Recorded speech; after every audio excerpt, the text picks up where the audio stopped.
നമസ്കാരം. റാഫ്റ്റോ ക്രിക്കറ്റിലേക്ക് അവർക്കും സ്വാഗതം. ഗോൾ ടെസ്റ്റിൽ ശ്രീലങ്ക ഒന്ന് പിടിച്ചു നിൽക്കാൻ ശ്രമിച്ചു.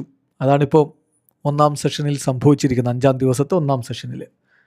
ഇനിയിപ്പോൾ 2 സെഷനുകൾ ബാക്കി. ലഞ്ചിൻ്റെ സമയത്ത് ശ്രീലങ്ക 175-6 എന്ന നിലയിലാണ്. ഇന്ത്യക്ക് ജയിക്കാൻ 4 വിക്കറ്റുകൾ മതി. ശ്രീലങ്കയ്ക്ക് ജയിക്കാൻ 197 റൺസ് വേണം. കളി നമ്മുടെ കയ്യിൽ തന്നെയാണ്.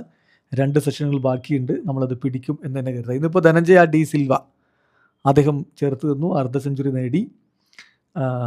151 പന്തുകളിൽ നിന്ന് 59 റൺസ്. ഒടുവിൽ ജഡേജയുടെ പന്തിൽ സുത്താർ പിടിച്ച് മടങ്ങുകയായിരുന്നു.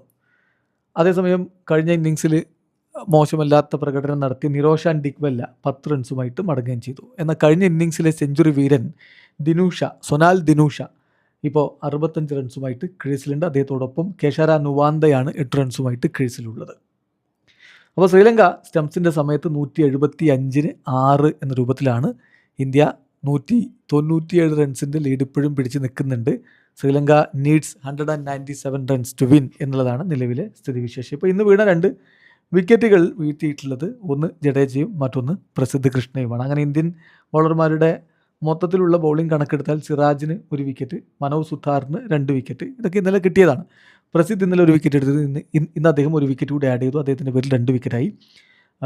രവീന്ദ്ര ജഡേജയ്ക്ക് 1 വിക്കറ്റ്. അപ്പോൾ ഇതാണ് സ്ഥിതിവിശേഷം. ഇനിയിപ്പോൾ അടുത്ത 2 സെഷനുകളുണ്ട്. അടുത്ത സെഷനിൽ തന്നെ കളി തീർക്കാൻ കഴിയേണ്ടതാണ്. കാരണം ഇനി വരാനുള്ളവരൊക്കെ പ്രഭാത് ജയസൂര്യയും ലാഹിരു കുമാരയും അസിത ഫെർണാണ്ടോയും മാത്രമാണല്ലോ. വലിയ ബാറ്റിംഗ് കപ്പാസിറ്റി ഇല്ലാത്തവരാണ്. അപ്പോൾ അതുകൊണ്ട് അടുത്ത സെഷനിൽ തന്നെ നമ്മൾ കളി തീർക്കും, നമ്മൾ വിജയിക്കും എന്ന പ്രതീക്ഷയിൽ കാത്തിരിക്കുന്നു. വീഡിയോ അവസാനിക്കുന്നു. ക്രിക്കറ്റ് ലോകത്തെ കൂടുതൽ വിശേഷങ്ങളുമായി റാഫ് ടോക്സ് വീണ്ടും എത്താം.